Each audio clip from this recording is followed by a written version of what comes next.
right, everybody, welcome out to the Logroom Guys Craft Beer Show. It is Tuesday, October the 10th, 2023. Jersey Johnny coming at you. And with me, as always, is none other than Mr. Pumpkin. How are you, Mr. Pumpkin? Got a pumpkin. All right. See, I have, you lowering the pumpkin very slowly didn't translate well to the audio podcast. well, okay, we'll go again. So, pumpkin in front of camera. Pumpkin gets lowered slowly. Behind pumpkin, beer samurai in purple shirt. There you go. There we go. Now we've got the descriptor. I got to figure out. I'm going to put this down here. Actually, why don't you leave it on your lap? Leave it on your head. Balance it on your head for the whole show. I'm actually going to put it back here. Hold on. All right. He's going to put it back there. There we go. And now, so it can be in the background the whole time. There you go. There we go. That way it's still on camera. There you go. Perfect. All right. And there it is. Right. And ladies and gentlemen, that is our guest for the show. Our guest for the show, for this pumpkin show today, is that pumpkin sitting on the floor next to the wall behind it. It does have an uncanny resemblance to John Staradumsky, though. Well, maybe it depends on how you look at it, how the light hits. Well, yeah. You know? That's exactly. True. So today is, by the way, just so we keep in, doing what we always do. It's Happy Hug a Drummer Day. So if you know a drummer, go out and hug them. And if you don't know a drummer, go find a drummer, hug them, surprise them. Mm-hmm. Because most drummers don't even know it's Hug a Drummer Day. Most drummers don't know it's Hug a Drummer Day. No. So they'd be more than happy to accept a hug from you. Well, maybe. Depends upon the drummer. It's possible. Depends upon the drummer. So most drummers I know would be happy. Sure. Why not? Unless a couple. Yeah, I know a few. But anyway, so how are you on this fine evening, Mr. Samurai? Oh, it's the show I look forward to every single year. Gotcha. Yeah. And you're not, and I know you look forward to it every year. That's why that Happy Pumpkin Ale season under my name there is mainly for you. So, gee, thanks. And I knew you weren't going to eat anything on the show tonight, so I figured I would go out of my way to eat a pumpkin wafer. How's that working for you? It's all right. Yeah. It's a pumpkin wafer. That sounds delicious. Yeah, it's pumpkin cream inside a wafer. It's like, pumpkin cream. Those two words should not be put together. Unless you're brewing a carton beer. Yeah. Pumpkin cream ale, yeah. Mm-hmm. As long as you follow it up with ale. Mm-hmm. So put some Szechuan peppercorns and some nutmeg in it, and it makes it drinkable. It's like almost like a pumpkin soup. Yeah, Scobyville. Yep. I always have a soup and salad's very nice. Although a lot of people tell me my salads are on the dry side. Mm-hmm. It's definitely something that needs addressing. I was waiting for that. All right. Sorry about that. All right. Well, I need a drink now. Dave needs a drink. It's been a long week already, and it's only Tuesday. So why don't we get our and most of you were off on Monday. And everybody was off on Monday. So there you go. Oh, well, before we bring the guest on, we'll do a little bit of business. We had two of our friends had birthdays this weekend. Yep.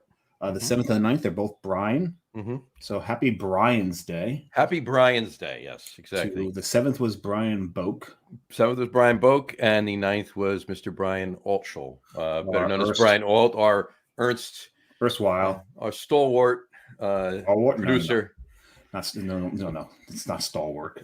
Look up the word. That does not describe Brian.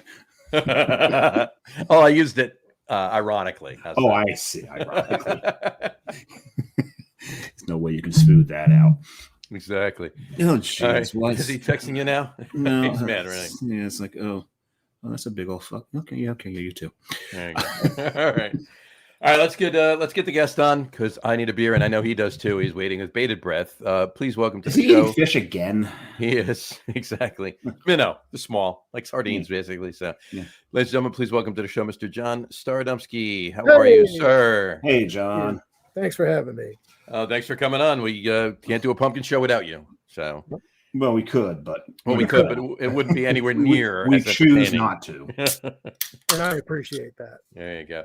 Well, so, considering that was during October, our Facebook feeds are just full of pumpkin ales. Oh yeah, as posted on Honest Craft Beer Reviews by John Staradumsky, and I know you love them, so I apologize for my lack of enthusiasm for the style.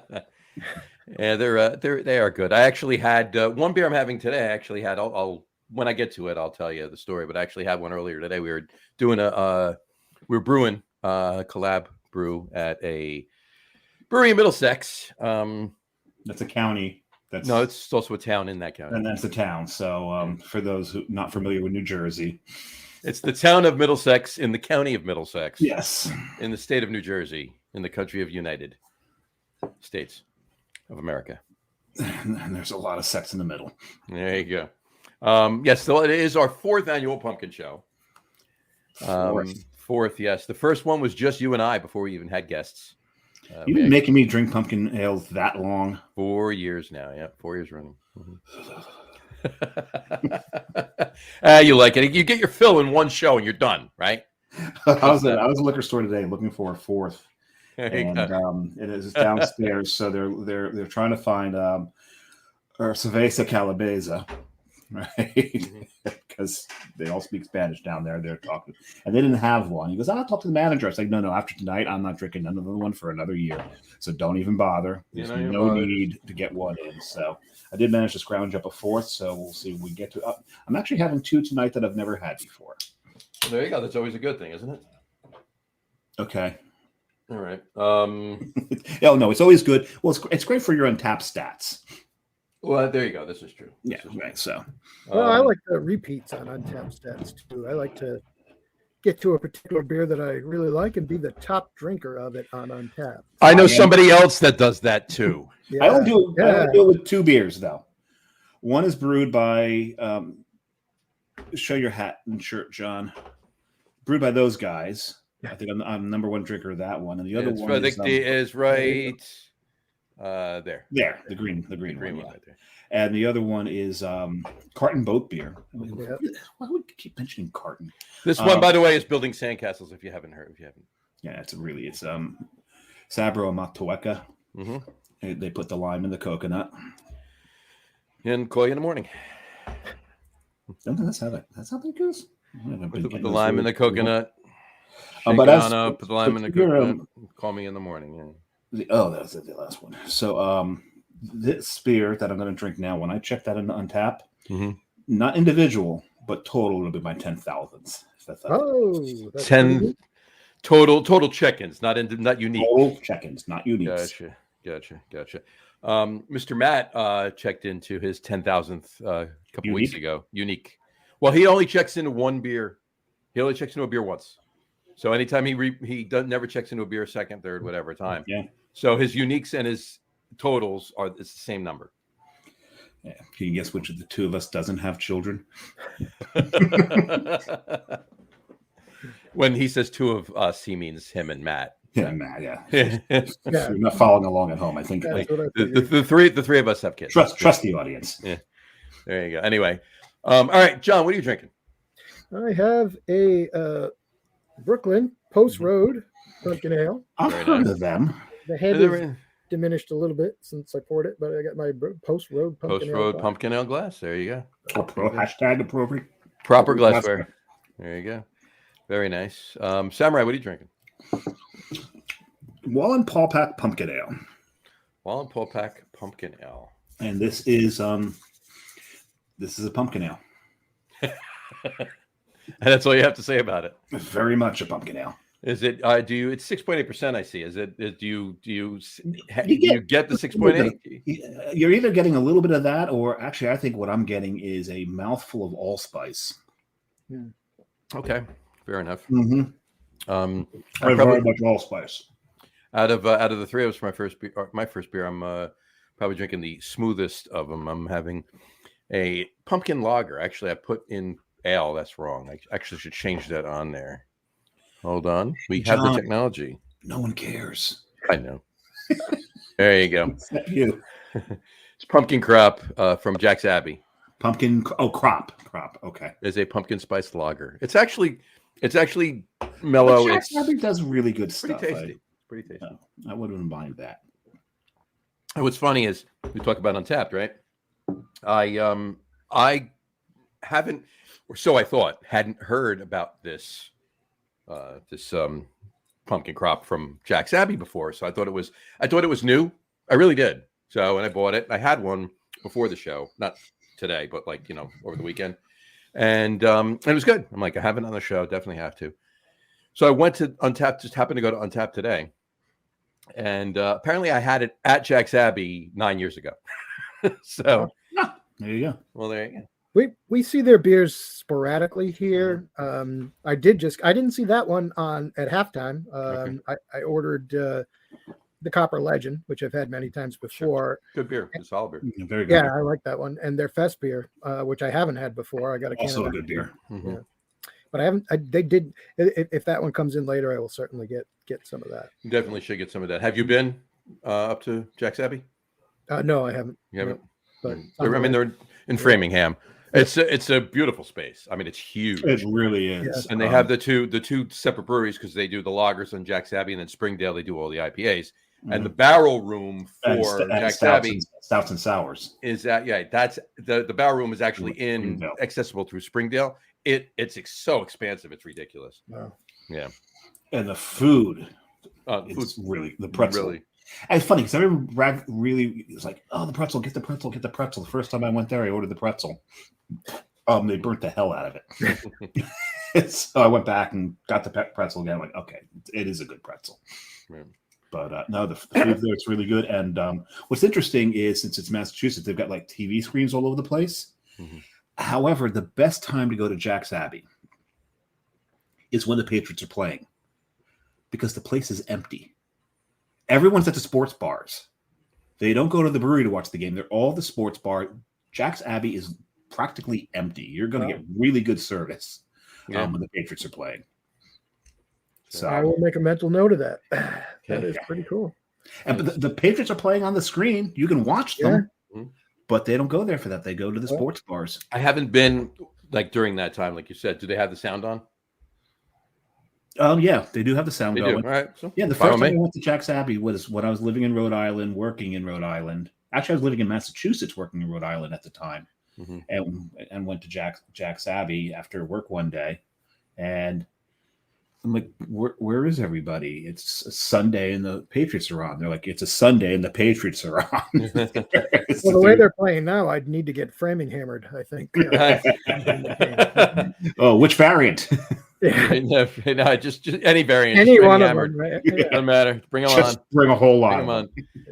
Yeah, I mean, we were talking. We were speaking, folks. We were speaking in the green room before we started the show. That's why we started a couple minutes late. We were BSing about commiserating about the Giants, the state of the Giants and the Patriots, as are between the three of us. Really call it the tan room. All three of our rooms are tan. Yeah, to a point. The tan room. We were in the tan room. There you go. In the tan room. I'll add to my football consternation too, something that you guys probably don't experience, but down here, the Patriots are on pretty frequently, but I get NFL Sunday tickets so that we never miss a game. My oldest son comes up, sometimes my other kids, but my oldest son and I always watch the games together. Well, so far this season, 5 games, 4 of them have been televised. So I've paid $349 so far to watch one game, football game so far this year. And the worst of it was that even after paying that, our game was so bad Sunday that just after the start of the fourth quarter, they switched to the Ravens-Steelers game. So I didn't even get to see the fourth quarter. Which was a better game, yeah. Yeah, not that I missed anything, but still, hey, I mean, I don't like when they do that. A couple of weeks ago, the 4:00 game up here in Jersey was the Chiefs Bears when the Chiefs were blowing out the Bears, right? And they switched halfway through to the Dallas Arizona game, which me as a Giants fan, I have little resentment, hatred. I have little love for Dallas, but as it turns out, the Cardinals won, so it was actually good to watch, right? But I didn't want to go watch a Dallas game. I wanted to keep watching the Chiefs Bears. I don't care about the blowout, but I just want to watch that football or whatever. That's what I want to watch. If I'm settled in for that game, let me watch that game. That's the thing. When they say out of market games on NFL Sunday Ticket, they mean out of market. So if the local station is broadcasting, it's blacked out from NFL Sunday Right. Ticket. Now, Right. if that game had been on NFL Sunday Ticket, they go with the local feed, so there would have been no cutaway. There would have been no cutaway. You get the whole thing, right? So, unfortunately, it is what it is. It is what it is. Well, we both teams have a lot of rebuilding to do. That's that is for certain. Look, And we're playing each other, so we have a chance to prove which of us. This really is true. sucks. Which of us sucks the worst? Exactly. Who's got the worst O-line? See, now, and John knows this. I've always been more of a college football fan, and my team had a huge weekend. The Sooners won the Red River Shootout as ranked number 12. They beat the number 3 Longhorns, and they've jumped up to 5. And putting Brett Venables back into Oklahoma, I knew he was going to do something. So we'll see if he can do how much he can do. Did you say bringing edibles back into Oklahoma? Yeah, sure. There's stronger stuff than edibles in Oklahoma. But no, I don't know. I just whatever. There's a lot of work to do. And what I was just going to say, this is the point I've been saying forever. I say this. I don't care how much teams run a West Coast offense. Well, it's all passing. There's barely any running attack. It's like all downfield, high scoring, everything. Running quarterbacks, mobile quarterbacks. That's all great. That's all well and good. Football is won in the trenches. You need to win the battle on the line. So offensive line, defensive line. You win that battle on both sides, you win the game. I don't care how good your quarterback is, how good your wide receivers are. I mean, I could show you there are more average to decent wide receivers that have won Super Bowls than there are star wide receivers that have won Super Bowls. So anyway. Can we get back to beer? Oh, is that what we're here for? I was waiting for that. Beer and football go together. I mean, it's a natural. Beer and football. It's one hand in hand. Well, Exactly. he does the football thing tomorrow. Exactly. We're actually doing that live tomorrow. Live. All three of us will be together. Well, that's rare. It's rare because I'm in Jersey, Pete is in Long Island, and Harry Lugnuts is in Denver. But Harry Lugnuts just happens to be in Jersey right now for 10 days, and Pete is coming in from Long Island, and the three of us are going to Wild Air Brewing in Asbury Park, New Jersey tomorrow at 7:30 to do a live version of the Get On With It podcast. Tell Freshie I said hi. Will do. So anyway, all right, back to beer, shall they say? What is I'm sure we've asked this before on one of the other pumpkin shows we did, but it's more from my recollection than anything else. John, what was that you can recall? What was the first pumpkin beer you can recall having? One of them would definitely be Post Road. Okay. Again, it's either that or Buffalo Bills. Buffalo Bills was the first, and I know. Thanks, Bill. Mm-hmm. Yeah, it's back too, which is good news. Yep. It was back, but Post Road was an independent brewery before in New England before Brooklyn bought them. Yep. And really made them brands, but I think they were contract brewed at Matt the same way they are today. So sure. I mean, you're for those of you that do not understand why a road in Connecticut was named for the pumpkin ale from Brooklyn, that's why. So there you go. I think you're right. Very long road. I think it's a Boston Post Road. It goes from Southwest Connecticut all the way up to Boston. So, but through Rhode Island. Through Rhode Island for about 5 minutes. Then you're in and out of Rhode Island. Yep. I think you're right, though. I think they were originally it was just contract brewed out of Matt. Yeah. And then Brooklyn bought them, and now it's back to being contract brewed out of Matt. So, they do a bunch of their stuff up there. I think most of the Brooklyn Lager, Post Road stuff like that's all getting brewed up in Utica. Yeah. Most of the widely distributed stuff is going. I think the draft is probably still brewed at the brewery in Brooklyn. But right. All right, Dave, you brought up before. Dave, well, what was your first to wrap it up there? What was the first pumpkin you can remember having? Really, it was probably Weyerbacher's Imperial Pumpkin. Fair enough. It's a good one. It's nothing that I, pumpkins were nothing that I really gravitated towards, but I was on a huge Weyerbacher kick for a while and drank everything that brewery put out, all their anniversary beers, the Alpha, the Bravo. They named everything after the military designations. Sure. Charlie, So, it's like, okay, I'll try that. And I'm pretty certain that's the first pumpkin I ever tried. There you go. We have a comment on here from Mr. Doug Smith. Oh, what a surprise. What a surprise. There you go. Buffalo Bills Beer Across America Selection Brew Guru and I drank the Framingham Brewed Post Road, if I'm not mistaken. There you go. Yeah, we drank that. They had was it snowshoe winter ale, and they had a pale ale and an IPA, as I recall. Okay. All very good. Yeah. Fond memories of those beers. Oh yeah. My first, just for the record, was Post Road. Was back in the day. So all right. So Dave, you brought up before you wanted to talk about other uses of pumpkin. Well, yeah, we were discussing, the top threes, because the top threes will be our top three favorite pumpkin ales, and I really doubt they've changed. Right. But we will do that to double check. Did our taste change? Did something change through the years? Mm-hmm. My favorite pumpkins have not changed. My favorite ales have not changed. I think the pumpkins have switched in order once. Fair enough. The holiday ales, I don't think, have ever switched. I think it's always been the same exact three. But we were talking about possibly getting away from it tonight. We're not going to. We'll stick with tradition. But I did suggest, maybe top three uses for pumpkin that's not beer. And we could probably even caveat that with, add on to it, not pie. Right. So not beer or not pie. So not necessarily the top three uses, just in general, some uses.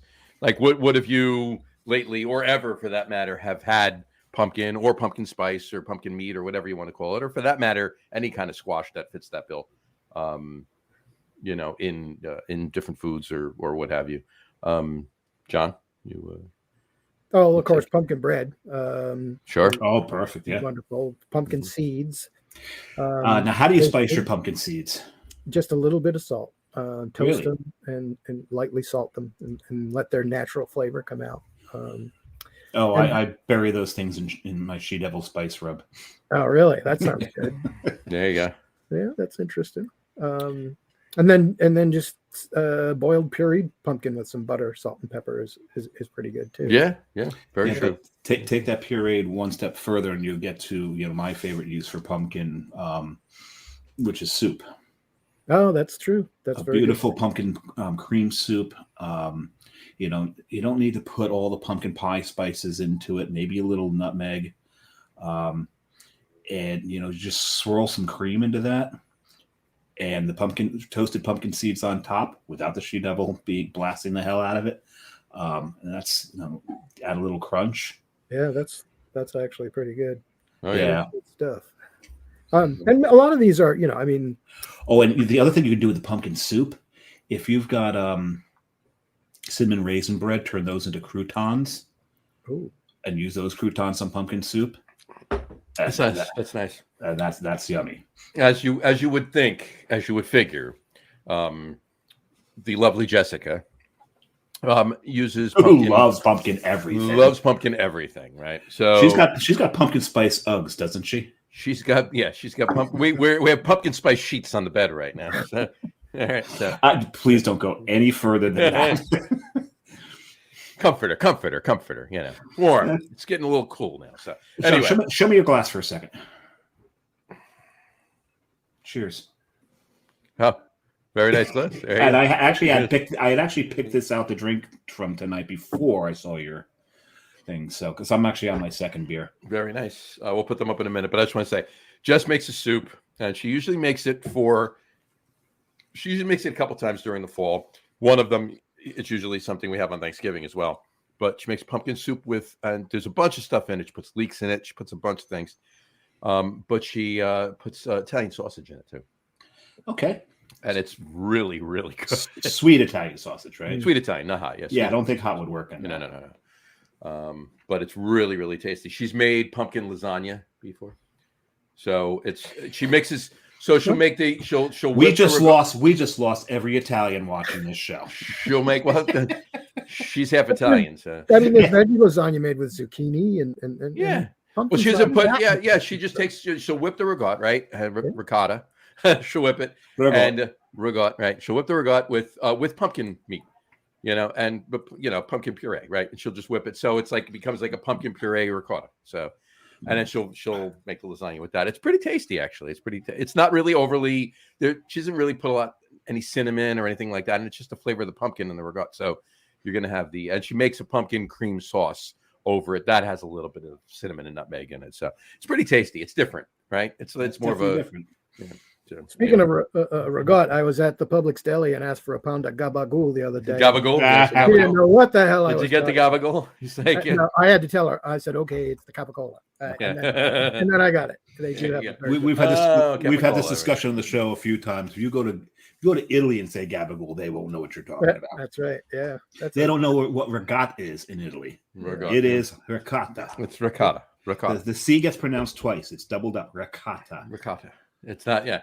And it's not manigot, it's manicotti. Yeah. Manicotti. It's not manicotti, it's manicotti. Manicotti.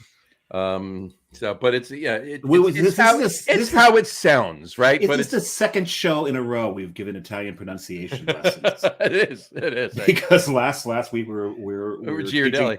Ghirardelli. I said it right. I said Ghirardelli, right? We were saying the difference, right? It's not Ghirardelli because you don't say spaghetti. The H makes the G a hard. Well, maybe you don't say spaghetti, but I say spaghetti. I'll say one thing that the tri-state area Italians just love to pronounce things incorrectly. Very true. And if you really want to watch something funny, there's a Saturday Night Live skit of it was a spelling bee. In what town in New York was it?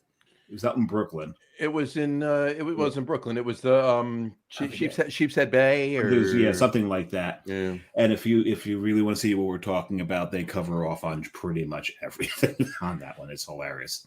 Yeah, it was I think it was the Sheepshead Bay, but it was Kelly Ripa and her husband were sitting in the audience because their daughter was in the spelling bee. And the spelling bee, the proctors of the spelling bee were Tony Sirico, that was Paulie Walnuts in The Sopranos, and Lorraine Bracco, who was Dr. Malfi. And also, obviously, she was in Goodfellas, too. Yeah. But anyway, and Nurse Jackie, was she Nurse Jackie? No, that was Edie Falco. Edie Falco was in Nurse Jackie. I can't keep those two straight. Okay. Anyway, so what's your second beer? You poured your second beer. Oh yeah, so this is a quasi local for us. I mean, Quellen Paul Pack is Conic. That's Pennsylvania. So I decided to skip across New Jersey into New York, hit some Captain Lawrence Autumn Blaze. Oh, I've had that. That's good. Yeah, this is a fall ale. They've what's different about this beer than a lot of pumpkin ales? There's actually pumpkin in this one. It's not just pumpkin spice. And unfortunately, you can taste the pumpkin. Unfortunately, I taste because that's the thing. There's people like, "Oh, I love pumpkin." No, you don't. You love pumpkin spice. No, I love pumpkin. Here, try some pumpkin. That's disgusting, right? It's the pumpkin spice that you like. But this has got the pumpkin. It's got the pumpkin spice, but it's not a pumpkin pie beer. This is definitely a pumpkin ale, very mildly spiced. I got to give them a lot of credit for what they did here, because they know full well that the popular pumpkin ales out there, the ones that really sell, are the big pumpkin pie beers. Yeah. And this is not a pumpkin pie beer. The spicing is very moderate, or maybe it seems moderate after drinking the that allspice beer I just drank. This is true. So maybe I'll reserve judgment on that until I get to the bottom of the glass. Maybe have a little water and get the allspice out of my mouth from the wall. There you go. And I hate to say it, that I didn't particularly like it, and I absolutely loved it. Said it again. You absolutely what? I absolutely loved everything else I've had from Quellen Paul Pack, but that was not fond of that pumpkin ale. Gotcha. Fair enough. John, have you moved on to your second one? I am about to do so. I will take that as a cue. I think I've made my decision on the two I was talking about earlier. Mm-hmm. He's gone. He decided to go have a beer in the kitchen. Oh, no, I looked away for a second, and he was gone. I have a beer fridge, but it's across the office, so it's in my office. But Oh, did you have a happy Federation Day yesterday, John? I had a very. Oh, I'm talking to Staradumsky because I know he's a Trek fan. I had a very happy Federation Day yesterday. So I had a day off after working all weekend, so I actually forgot. Oh, you forgot? Yeah. You took yesterday off after working all weekend? I thought you took yesterday off because the Patriots lost. The Patriots were shut out on Sunday. No, that would have been a good reason to do it, but it didn't end up being the. Gotcha. So what's the verdict? Okay. Here's what I got. I got Smutty Nose Pumpkin Ale, which was an old favorite up in New England. Oh, yeah. For a time, we got Smutty Nose beers down here in Georgia, but that stopped. But then I saw it on from Halftime, another one I got from Halftime this year. And I ordered it and I drank it and I thought, you know what? That was so good. If they still have it when I make my next purchase, I'm going to get another one for this show. And so I did. Very nice. It's a good one. I think it's, in my opinion, I prefer it over the Post Road. I think it has more pumpkin pie flavor to it. Gotcha. They both do, but it's a very well. Post Road is subdued. It's good. It's solid, but it's dialed back as opposed to what I'm drinking right now. But yeah, Smutty Nose always a favorite back in the day. That was always a good one. Haven't had in a while. So you said Halftime has it. I might have to look into that. Yep. All right. And I am drinking one of my favorites. My more on that later. My one of my top threes almost every year is this one right here, Whole Hog. I don't think I've ever actually had that. I had it for the first time this year. It may be the only new pumpkin ale so far this year that I've come across. I did see you have another one, and I'm actually having that new one that I believe you only had this year because I think it's the first time it came out. My memory is not as good as it once was, but I'll give you 3 guesses where I got the Whole Hog from. Halftime. Yeah. But I liked it. I was very impressed with it. It's Stevens Point Brewery, right? It's Stevens Point, yeah. Stevens Point in Stevens Point, Wisconsin. They're there's a whole, no pun intended. There's a whole hog series, and they actually call it, it's like another brewery. It's like an offshoot of Stevens Point. It's like Whole Hog Brewing, but it's Stevens Point. Right? Stevens Point is Whole Hog Brewing. So, but yeah, their Whole Hog pumpkin. It's such a well done pumpkin. I mean, if you like pumpkin ales, this is one of my favorites. There's only one pumpkin ale. When we get to the top threes, I'll explain then that edges this one out for me. But this is right up there. And the list of awards that they've won for that beer is pretty damn impressive. Yeah, absolutely. A lot of them at GABF too. Mm-hmm. So. Before the show next year, John, remind me to go and try to find that Whole Hog. Yeah, I'll have to go into Halftime probably to get it. It may be the one pumpkin beer that you go whole hog on, just so you know. I see what you did there. I see what he did there. Yeah, absolutely. The you can Dave, it's prettily available. Pretty available.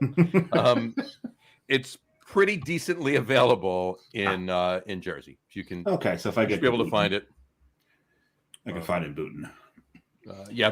Boone will definitely have it.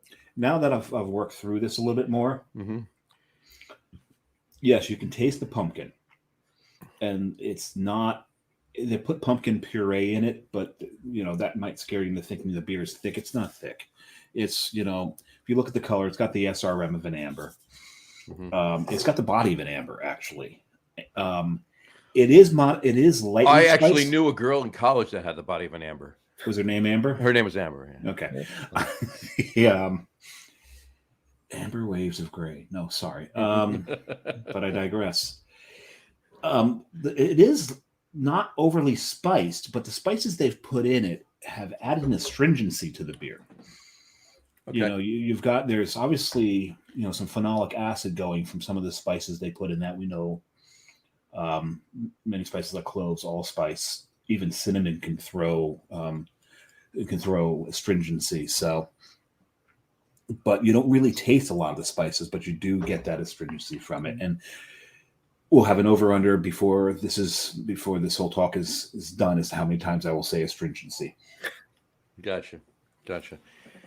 Yeah, I've had Autumn Blaze before. I haven't had it in a while, so I can't speak to it. It's not a bad one. Yeah, I actually still have a few cans from last year. And one thing I found about pumpkin beers, and it's the spices, right? The drying, preserving qualities of the spices is Sure. the pumpkin beers can hold up very well over maybe a year, sometimes two, depending on something. Some of the stronger ones Sure. will hold up a little longer, but I think those spices definitely help to keep those beers very drinkable. And considering I bought a 6-pack of this, I think 3 of them, maybe 4 of them, will be laid down for next year. Next year, yeah. Well, my the pumpkin crop I just bought. I just got this year, but this whole hog, this is last year. Yeah. This bottle's last year, and it's drinking as good as it was last year. Yeah, they do. Like honestly, there's no difference. But None that's at a all. really good point that Mr. Staradumsky makes here, Brewer makes, is that the spicing is a preservative. Back in the day, spices were used to preserve, and then the secondary thing was the flavors they imparted. Mm-hmm. So that makes a lot of sense that a pumpkin ale above so many other styles would last pretty long. And there's other styles that last long for other reasons. Sure, High ABV will do it. But even hoppy beers, if you use the right hops. If you use the right hops. Today, hops that are desired for their fruity, gentle fruitiness are not going to do that. But no. German and British hops, on the other hand, with their intense bitterness, those the high alpha acid hops, right? Yeah, are really going to help preserve. I mean, that's first IPAs, right? The whole point was to preserve them, but the whole point was to preserve them, get the beer around the Cape of Good Hope, around the Cape of Good Hope, right over to India. I find a lot of German styles, a lot of German lagers can last 6 months to a year. Well, that's because noble almost every noble hop has got a high alpha acid level. Nah, maybe not all of them, but the Germans and the British do. The lagers will last for. I've had year plus old lagers that were maybe even better than they were when they were fresh. Yeah, Saaz hop is not a high alpha acid hop, is it? Yeah. Well, I mean, depending on how much you use and how long or how early in the boil you put it, yes, and what you can pull out of it. Yeah. I get the Kalea beer advent calendar, which is 24 German beers at Costco every year. Right. And now those beers they're brewed and packaged in Germany. It's got to be May, June. They show up in the shelves in Costco in September. I've already got this year's. Right. You're not supposed to pop them until December, and they've got almost invariably they have a Best By date of May of 2 years. Sure. Away. So the ones in this calendar will probably be Best By May of 2025 on them, and I've tested some of them, and they held up pretty well. So, generally speaking, the only beers that you have to worry about having like a really short shelf life are just lower ABV New England IPAs.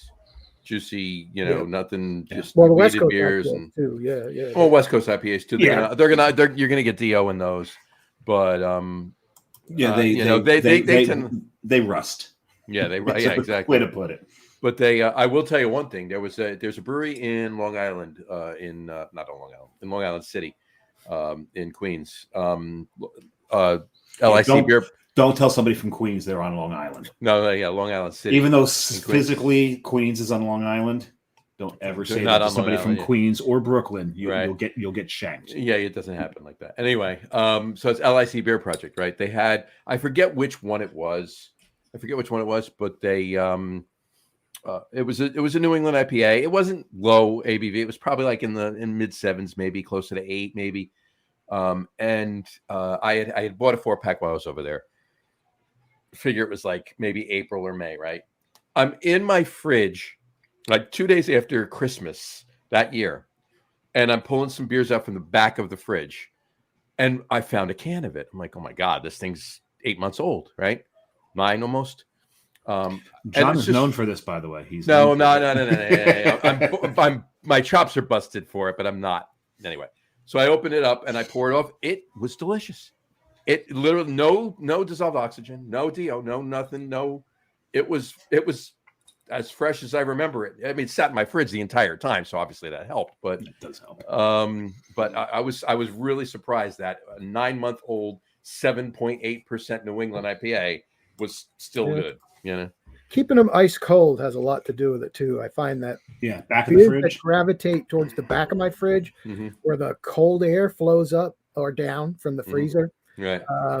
They tend to keep longer than the beers in the front. So it's really good. All right, I want to switch up some of the talk. We're talking obviously all about pumpkins and stuff like that, some other stuff, but we've been talking about halftime beverage. There are, beer by mail services out there. Halftime is one of the big ones. Tavor is another one. Tavor. Whatchamacallit? Beer Drop. You've ordered, Dave, from Beer Drop a couple times. Oh, got some good stuff from them. Yeah. I wanted to bring one thing up. I was on.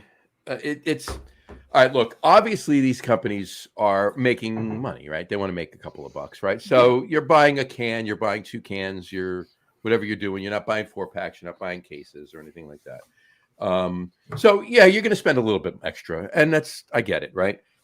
I saw one. I won't say which company it was on or whatever, and I won't even. I'm just going to say it. Doesn't matter. I'm just going to say it. I'll call it out. Who cares? I'll say it, John. Who cares? Who cares? I'll call it out. All right. Bottle Logic. Okay. Now, known for their barrel-aged stouts, amazing barrel-aged stouts. Hands down, some of the best not the best, but some of the best barrel-aged stouts I've ever had. But they have one offering, I will say, out right now, available. And it is called Lost in Iberia. All right. It is a 375 milliliter. So it's a 12-ounce bottle, roughly. Mm-hmm. Okay. It is a sangria-inspired seltzer. Okay. Now it's 16%, so it's an imperial seltzer, right? But it's a seltzer. It's a sangria-inspired seltzer. That's 16%. $29 for a 375 for a bottle of seltzer. $29. I'm shocked anyone is buying it. I'm not being Mr. Frugal over here, but I would never spend $29 on a 4-pack of seltzer, let alone one bottle. Yeah, that's insane. I was buying from Craft Shack, and I miss it because I used to get Enegren beers from California, which nice. Enegren's great. I love Enegren. They haven't had them lately, but they've gone to a model where they're more focused around the latest fad beer and new beers they can get in. And they have all these different vendors. So you end up paying 4 shipping charges. And so I will tell you that, I don't see those outrageous prices from Halftime. A lot of times the prices for singles from Halftime are pretty commensurate with what I'll pay in my local Total Wine for a similar. And you pay $19 flat rate shipping, $19.99, and you can fill a case of 24. So wow, that's that is nice. I think you guys are local, so it's but they'll I mean, I could drive up to Halftime. I could I could drive up to Halftime and for me it would be about an hour and a half ride. For Dave, it would only be about a half an hour ride. But but I mean, I've ordered from Halftime before, even so. The EBF boxes were coming from Halftime every year. Yeah, since they've been doing that. But those weren't bad. No, those are actually pretty good. But to prove, talk to your point here. I'm looking at Tavor right now, and I'm looking at something called Catch and Release. And this is by Varietal Beer Company out of Sunnyside, Wisconsin. It's a 12.7% barrel-aged stout, 16-ounce can. $19.99 for 16. Yeah, right. They had that's a no.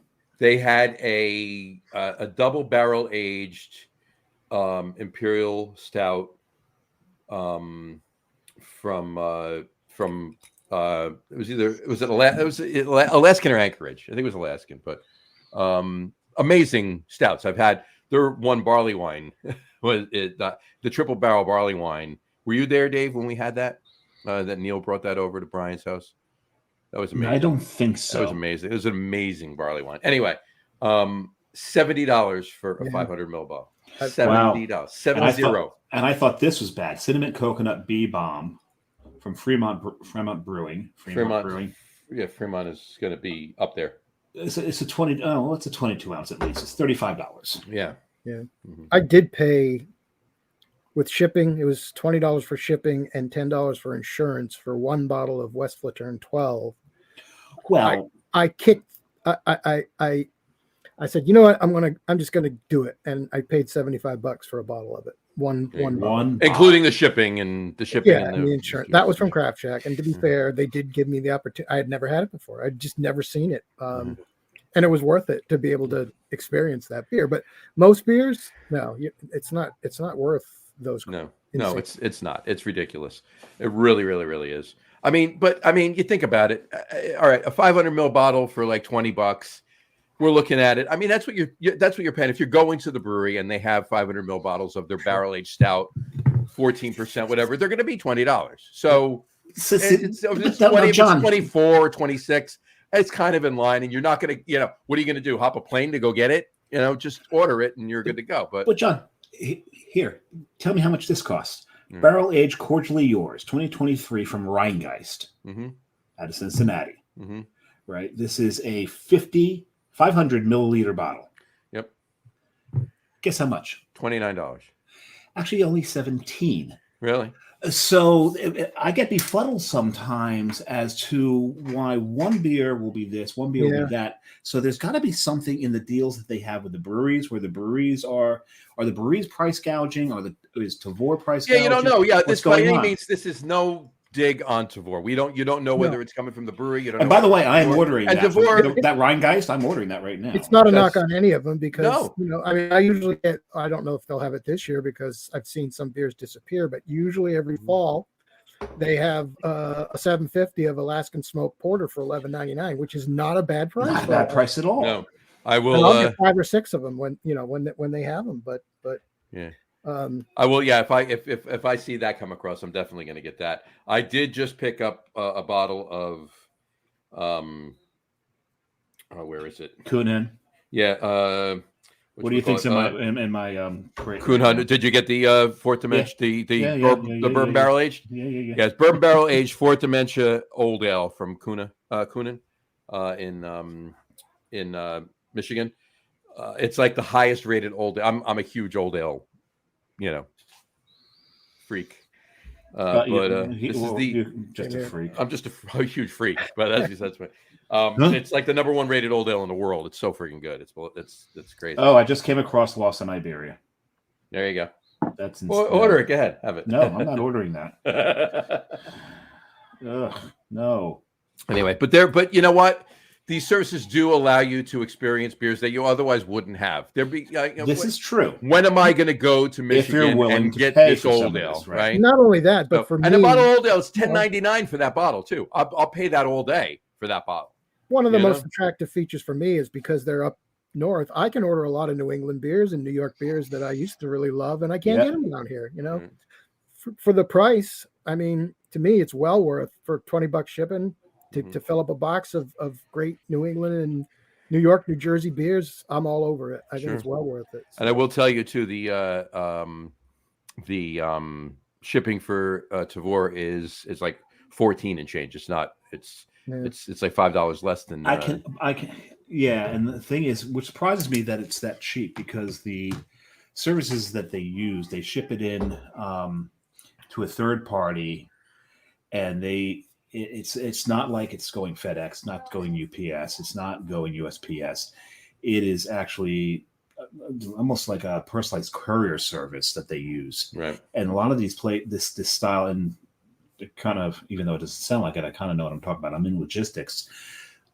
These companies, unfortunately, but companies like that usually, you're going to pay a lot of extra, and what Tavour charges for shipping, I'm really surprised it's as low as it is, considering in New Jersey, you're technically not allowed to order beer into New Jersey. I don't know what the loophole is. They have these companies actually do. All they had to do is buy licensing.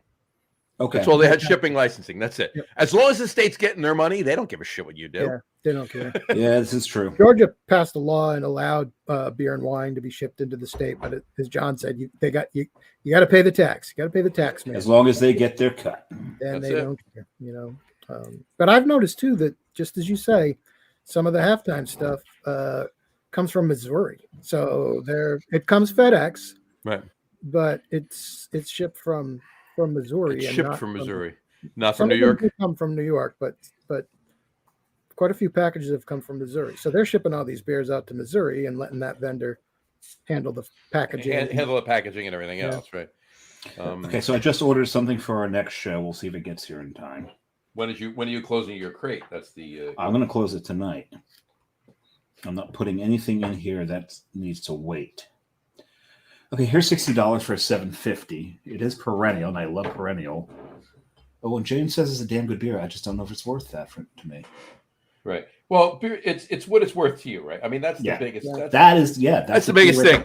It's what it's worth to you. If you want to spend $60 because you want that beer and you're going to be happy to do it, or if you want to spend it, $75 because you've never had West Flutter 12, right? That too. Right. That's everyone's got their price. Yeah. Exactly.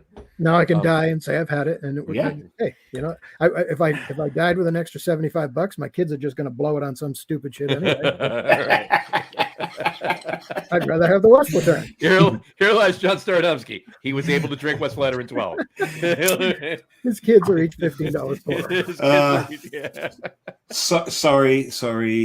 The fruit of my loins. I drank your inheritance. Too many West Flutters, but I'll be in heaven because it's a Abbey.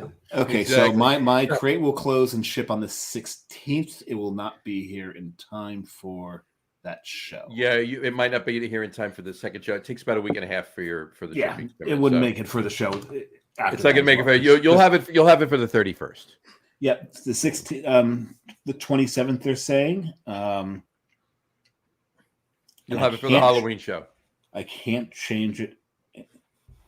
I'm actually take that off then, because next week the earliest you can. The earliest you can. It's every Monday, right? The crates close on Monday, so the earliest you can have it close is next Monday. Yeah, because it was actually a cider. Because next week we are 2 weeks. It's 2 weeks. 2 weeks. No, still won't make it. It's still not going to. Well, you might. There's a possibility. It depends on how quick the shipping is, but I can do well. There you go. Because in 2 weeks we will doing. John and I were talking, and it came to our awareness. We've never done a cider show. Nope. We've never even drank a cider on the show. Never even had a cider on the show. Yeah. But you guys do like cider, so Sure. Yeah. Not most American ciders, especially some of the more mass-produced stuff. The sweet apple cider just made boozy, like the Americans like to do. Carrie's not a big cider fan because of that. And when we were at the AC Beer Festival, there was actually a French cidery there. Mm-hmm. And they had a line. And when you got to the front, you understood why, because they walked you through what French cider was all about, what European cider is all about. So we'll talk more about that in 2 weeks. We're not 2 weeks on the cider show. We're not going to blow our load here. Exactly. But, so have either let's just say the Americans don't do cider well, other than some of the smaller craft cideries, and that's cideries. what we're going to be talking about, keying on those. So, have either of you moved on to your third beer? Because I have not yet. I have not, because I've been milking this one a little bit because I really want to get everything out of this. Mm-hmm. And I've got to say, the more I drank it, the more I liked it. There you go. That astringency is still there. So if anybody had 5 as 5 is the over under for actually 4.5. So 4.5 would have been the over under for over. Yeah. So we may have hit the over. There you go. No, this might be only the 4th time I said astringency. Oh, now it's 5. Now it's 5. There you go. There you go. So anyway, I apologize. I drank that second beer of mine a little quicker, but it's because it's one of my favorites, the Whole Hog Pumpkin. Well, mine's. I'm moving on to my third. There you go. I've already poured my third, so. Well, then what is it? My third is the other one I think that John had for the first time this year. And just forgot that he had it for the first time this year. And that would be caramel pumpkin. Oh, yeah, that's right. Yeah. I couldn't find that. There you go. 'Cause you know I what? got a bottle from Halftime. I wanted to make sure I got it. And then this is the weirdest thing is that I wanted it. It was so good. I wanted more. So I went back to get more and they didn't have it. And I lamented on this fact. And then today when I was looking for beers for the show tonight, I found three bottles of it. I'm like, where in the hell did I get another 4-pack of caramel pumpkin? But anyway, it's very good. Yeah. And I actually put it in proper glassware. There you go. Other tier. Okay. I have no. However, it's pseudo pumpkin glass. It's pseudo proper glassware. It's not a pumpkin glass. Oh. It's a Warlock glass. Oh, And you know what? counts. I do. It's funny because I have a Warlock glass in a box. In storage. And actually, for the next one, I do have the proper glassware for it, but that's also in a box. Box and storage. And I wanted to wear my Rosemary's Baby shirt tonight, but guess where that is? In a box and storage. It's in a box and storage. There you go. We have a comment from Edward Meyer. On my 4th treehouse, very green. Eddie does like his treehouse. Eddie, I really hope you're not rock climbing tomorrow because it's going to be a little difficult if you're on 4 of those. 4 very greens. There you go. Well, cheers, Ed. Eddie's retired. Eddie's a smart man. He has retired. He's got family up near Cooperstown, so he knows Omagong very well. There you go.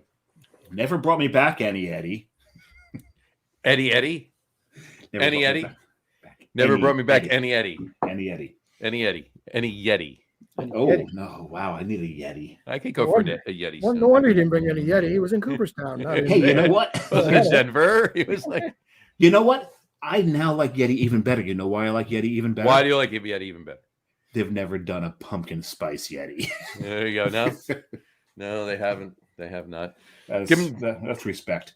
So I am going to pull a reverse Flaydung here, and I'm going to drink a Warlock out of a pumpkin glass. There you go. and John just beat me to my 4th. There you go. Because Warlock's going to be my 4th, and it's There last you year. Is that last year's Warlock, John? How old No, is this that is Warlock? this year's. I'm drinking last year's Warlock. And I actually was going to save this for the 4th beer, but I couldn't resist after John had it. So my 3rd, and we'll see if I have the dexterity to open my 4th, because I do need to use the bottle opener for the 4th, because this is my 3rd. Oh, that's a good one. Oh, yeah. I saw this mother on the shelf. I'm like, I haven't seen this on the shelf, and I don't know how long. Mm-hmm. And I grabbed that thing, and it's the only time that I think I enthusiastically grabbed a pack of pumpkin ale. I have some that are a few years old, and I have one. These bottle, things age beautifully. Yeah, that I drink. I have 4 years right now. Currently, right now, I have one bottle of 2019. I have 2 bottles of 2020, 2 bottles of 2021. I have 2 bottles of 2022 as well. So I have 1 bottle of 2019 going back to 2019, and then I have a 4-pack from this year that I haven't even had one yet. I haven't even had one Weyerbacher Imperial Pumpkin. And the reason I'm bringing this up is I told you Whole Hog is a close second to my number 1. Weyerbacher Imperial Pumpkin is my number 1. And here, again, this is another beer that actually uses pumpkin. Mm-hmm. It is not so aggressively spiced that all you taste are the spices. You taste the ale. You can taste the malts. Right. You can taste the pumpkin. You can taste the yeast. You can taste every aspect of this beer. Mm-hmm. And for the ABV on this thing, to be able to pick out every flavor in this beer, every component of this beer, it's 8%. So it's not ridiculous. Mm-hmm. But back when this came out, there were no pumpkin ales that were 8%. Yeah. And then, of course, Avery came along and said, fuck y'all. We're shooting straight up there. Oh, man. Yeah, was it pumpkin with the KY for kin? So it's Rumpkin. Rumpkin. They have Rumpkin where they rum barrel aged it. And that was genius. Rum barreling age of pumpkin ale. Well, Southern Tier did that too. They made Pumpkin and they aged Yeah. it in rum barrels and they called it Rum King. Rum King. They had an espresso one too, didn't they? They had an espresso one. They did, yeah. Which I was very happy when that came out, because one of my favorite pumpkin beers, coffee pumpkin beers, was taken over by AB InBev, the infamous beer that AB InBev made fun of during the Super Bowl right after acquiring them. It's like, good job, idiots. And they actually AB just sold off a bunch of their breweries, including they did. They didn't sell off They sold a Red Hook. They didn't sell off Elysian. They didn't sell. Elysian makes 1 million pumpkin beers. Yeah, But Red Hook makes a very good pumpkin porter, and I'm hoping. I've always liked it, but they sold it to the Canadian company that owns Sweetwater, and here in Georgia, and they have left Sweetwater pretty much alone. So I'm hoping Tilray. They sold Tilray, yeah. Yeah. So I'm hoping that they let those breweries. Well, they sold off one of the other breweries. They sold off Blue Point. Yes. After all they did with Blue Point, they sold off Blue Point, and which excites me. Yeah, exactly. Because Toasted Lager was one of the best beers. Was a really, really, really good. It was delicious, and then AB InBev started brewing it. Yeah. So hopefully they get back. Now they did leave certain smaller batch stuff alone with Blue Point, and I will tell you. I mean, I don't know if either of you have ever been to Blue Point out in Patchogue, but the old brewery before they were purchased, or at least whatever deal they had. I never got there before they were bought, so I never went. It was a small brewery, and it was a cool space, though. They had a lot of outdoor space. They used to do, and I believe they still do it in November now. They used to do it in April. They do a Cascal Fest, but it's all local breweries. They have a bunch of their own, and then they bring all local Long Island, New York, some New England, and a couple of Jersey breweries over. It's all Cascals, and it's a really, really, really good event. But they built a new brewery in downtown. Like, this was almost on the water in Patchogue, the old space. It's gone now. Their breweries, it's huge, and obviously it's AB InBev money, and now it's sold to Tilray. So I'm thinking that maybe the Toasted Lager will come around again. So we'll see. Well, more on that as it develops. I'm going to come back to this. The other thing I love about this beer, with the base beer, it throws a little caramel. Nice. Right, so when you get that caramel with the pumpkin spices and the pumpkin together, and I think that is really the key to this beer, is that. Then you might like the caramel pumpkin. I was going to say, but that's ironically, this beer throws a little caramel. So. That's they've enhanced the caramel in this one, in that one. This one is just, you get those malts that are used that can throw caramel, and that's what they've done with this beer. This is one of the best crafted pumpkin ales in the country. It's one of the few that I actually almost enjoy drinking. Almost enjoy drinking. You really want to ride that line of, I don't want to really admit that I like them, and I'm going to kind of ride this line here. No, I really. It's just. The whole history behind pumpkin ales I don't particularly like. Speaking of the history of pumpkin ales, I got to get this story in before. Go for it. Yeah. But I have of course, pumpkin ales, to me, they're the original American style, right? Yes, I will give you that. Yes. They would not have been in the early colonial days. They wouldn't have been anything like today's spice beers, because they were brewed out of necessity, right? Yep. There's a famous little ditty in New England from the day saying, if barley be wanting to make into malt, we must be content and find it no fault, for we can make liquor to sweeten our lips from pumpkins and parsnips and walnut tree chips. Now, the parsnip and walnut tree chip beers never went anywhere, but the pumpkin beers, those suckers took off, right?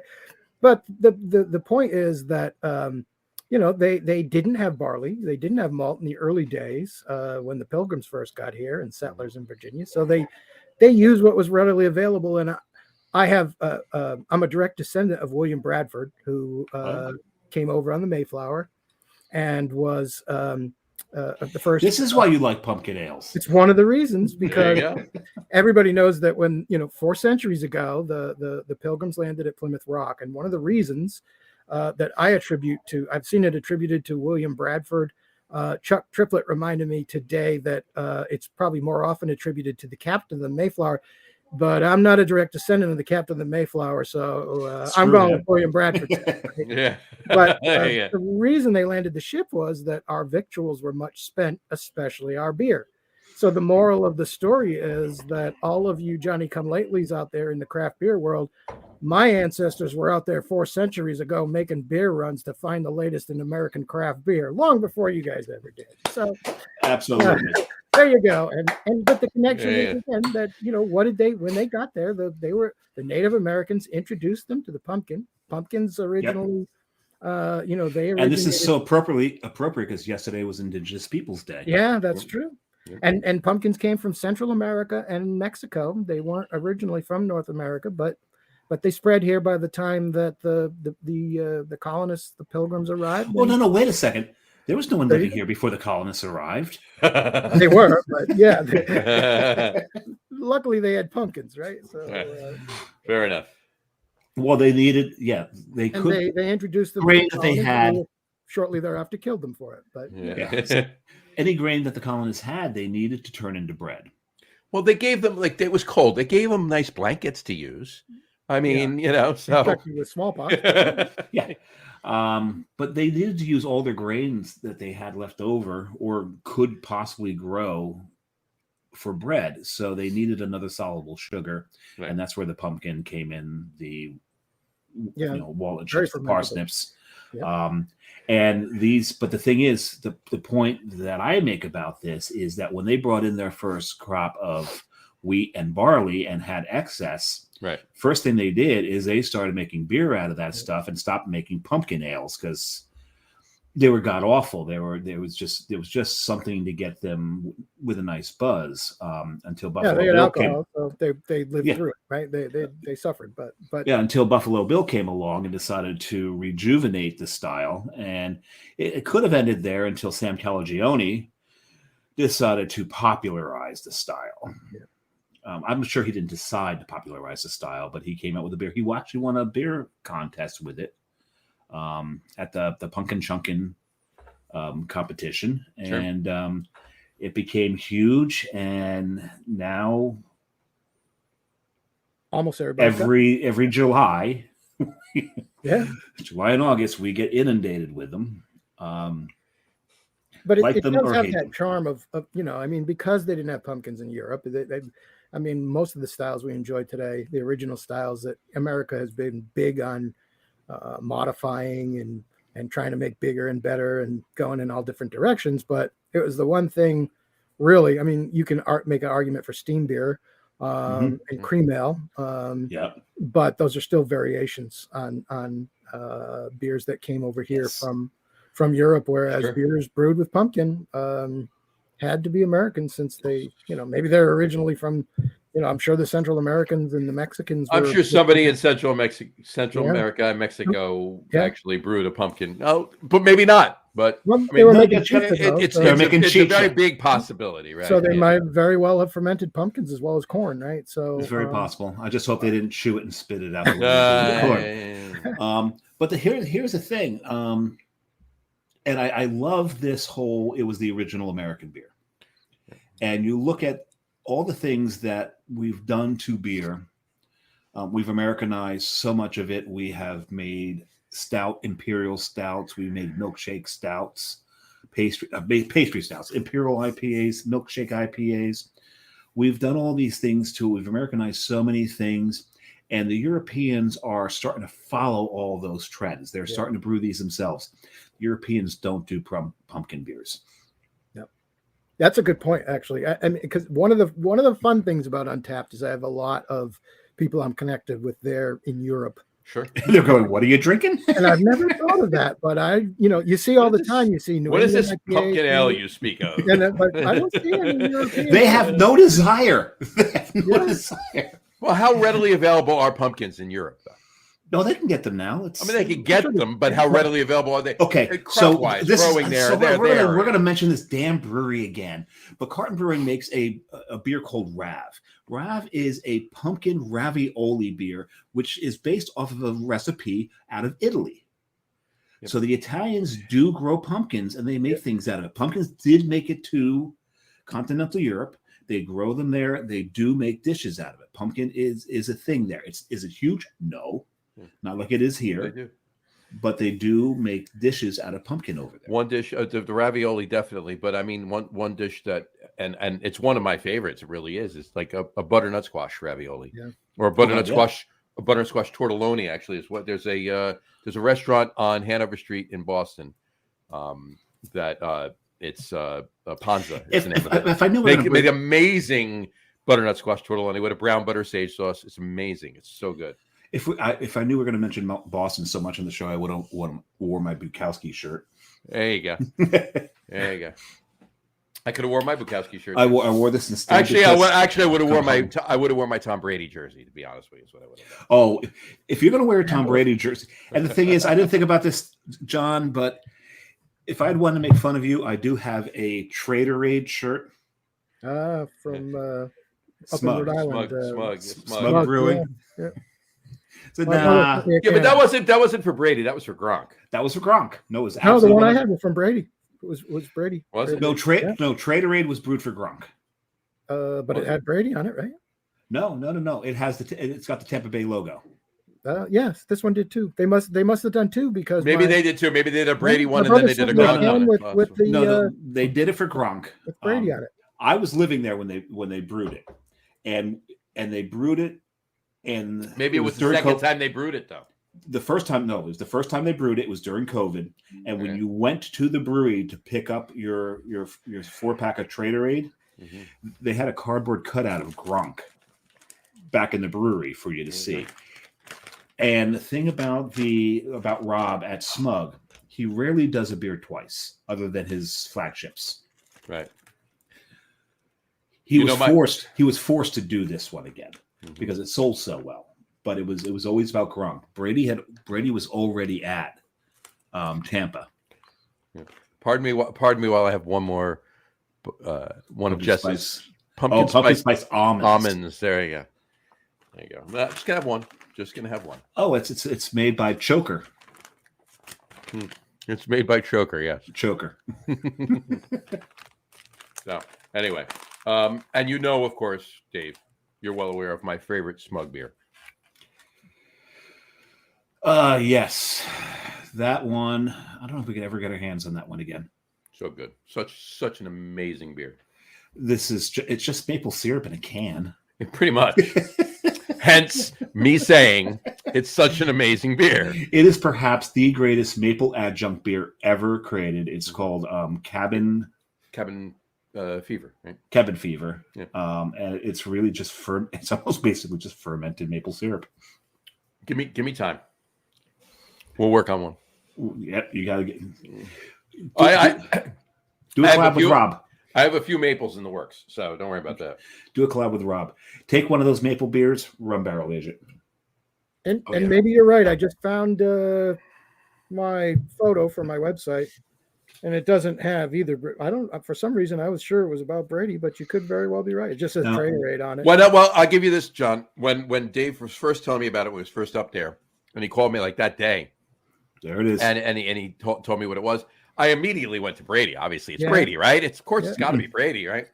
Yeah. Apparently, it was for Gronk. No. I was at the brewery when that was first released, and I talked to him about it. It is about Gronk. Now, what's interesting is the Tampa Bay logo, the Tampa Bay Buccaneer, looks like Brady.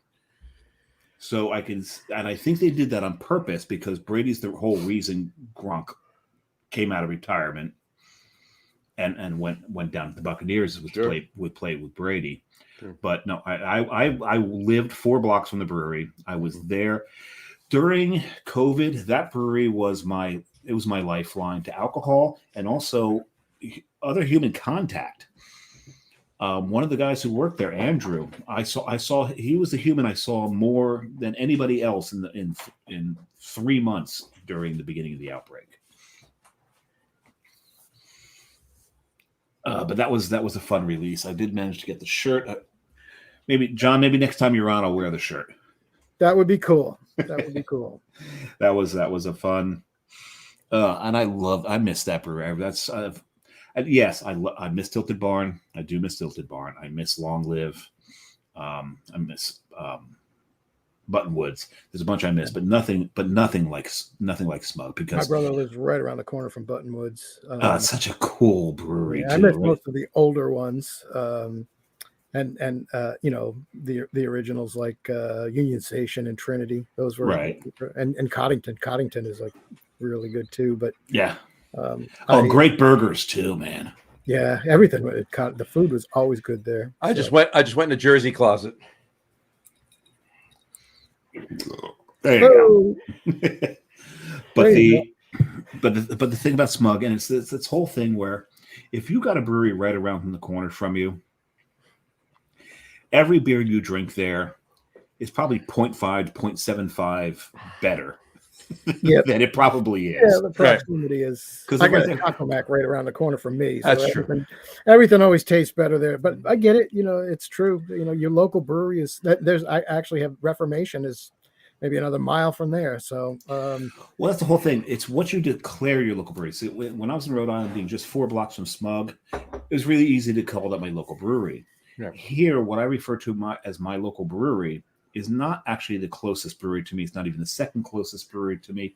May not be the third closest brewery to me, but I consider my local brewery Ghost Hawk.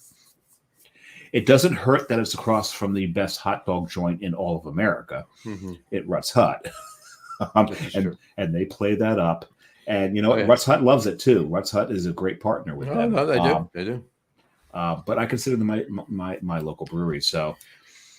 But well, in several months, you're going to consider a brewery about 45 minutes away from you, your local brewery. So I kind of have to. They're our sponsor. I'm telling you, I'm worried that because John's got to get there, at some point for the opening. Tom's got to come in. Doug's got to come up. So I'm worried that the 5 of us in one location together. No. We've already told. Hasn't Doug already promised us that he's going to kidnap both of them? Doug promised he's going to kidnap Tom and John and get them to the opening. Yeah, exactly. Yeah. So well, that's going to be tough because he's going to have to go south and west simultaneously to accomplish. Apparently he's up for the tasks. Yeah. Okay. I've got faith in Doug. But I don't. I just Doug, don't if you're know still watching, make sure you're still up for it, right? Just making sure. Is the brewing industry going to allow the 5 of us to be in the same place? This if is they got hit by question. an asteroid, American craft brewing would suffer greatly for that. And I think not only for inspiration to style, but beer consumption would drop by 50%. Oh, way down, massive. Because you're also taking Potensky out of the equation, not just the 5 of us. You throw Potensky into there. Well, he'll be there. Maybe he can hide behind one of the fermenters when the asteroid comes down, and he'll be saved. So. And you also have some of our jackass friends there who are also massive consumers. That's true. Yeah, it's collateral damage at that point. So. Anyway, yes, I finished that caramel pumpkin. And I say jackass friends with all the love in the world. Oh, it's a term of endearment. Yeah, absolutely. And absolutely. They know it. Exactly. So we'll embrace that. Okay, so we're going to our 4th. I'm going to my 4th. I saw John still has a little bit of his 3rd left. My 4th is John's 3rd. So after drinking the Weyerbacher Imperial,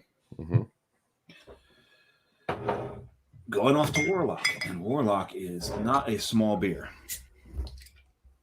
No, it's 8.6. So yeah, just a little bit bigger than Imperial Pumpkin from Weyerbacher. I got both of you beat with my 4th. But the thing about Warlock is the reason I like Warlock. ABV wise, not necessarily flavor wise. The thing about Warlock, and one of the reasons I like it so much, is for pumpkin ale. It's the pumpkin ale mixed with it's the 2X stout, I believe. It's the 2X stout, yeah. And I love the 2X stout. The 2X stout is, a standalone stout. It's a really good stout. It's not one of my favorite stouts, but as a standalone. But you blend it with pumpkin, and I can't think of anything else that you could possibly blend this with that could stand up to pumpkin. And I'm going to say something about pumpkin. Now, John, you just drank a pumpkin, right? I just had a caramel pumpkin. So pumpkin with caramel. Right. Yeah. But the thing about pumpkin, and people always look at me funny when I say this, pumpkin to me, the flavor of pumpkin, and the reason I like pumpkin so much is, to me, it's not so much a pumpkin ale as, to me, it really gives off a flavor of roasted pumpkin seeds. Yep, there's a little bit of nuttiness in there too. I think they put some pecans in there. Okay, and they brew so it. maybe that's why it throws pumpkin seeds for me. And I think that's why I like pumpkin more so than any other pumpkin beer, because it's really, to me, it's not so much a pumpkin beer as a pumpkin seed beer. Yeah. So then you take that beer and mix it with their 2X stout.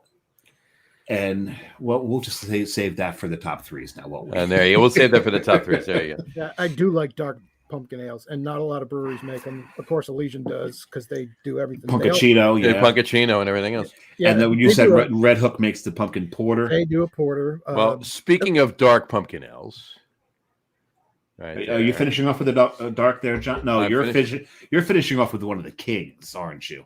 I'm finishing off with. No, we're talking Staradumsky, not you, John. No, I actually, this was going to be my third, but I couldn't resist, so I'm going to go with one of my favorites, which is the Schlafly. So when John and I were deciding what to drink, John said he had Schlafly. I'm like, Staradumsky is going to drink a Schlafly on the show. Yeah. Mm-hmm. Oh, I don't have a Schlafly glass. So that's a beautiful glass. That's a great glass right there. Yeah, that's an OG glass right there. Yeah. There you go. But I do love, again, the just as you do, it's the stout character for Warlock that makes it so good for me. Yeah, it's such a good beer. One of the things about Pumpkin that I like is the buttery crust notes in it. I've always got that out of it. And I think the caramel one works really good because it's basically just pumpkin and it tastes like piece of pumpkin pie. You get the crust, you get the spice, you get the pumpkin. Like they drizzled caramel on top of the pumpkin there you pie. go. So here's a question. Do you think they allowed a little diacetyl to get that buttery crust? Yeah. I mean, and when a brewery can do that, allow the release of diacetyl into the beer to enhance the beer. Sure, that's a next level. Well, there are certain styles of beer where diacetyl plays a role Ringwood ales. in the beer. Yeah, I mean, classic English ales. Absolutely. A lot of them throw off diacetyl, and that's one of my. I love Ringwood beers. Ringwoods are amazing for that reason, because they do that, right? They throw off a little diacetyl.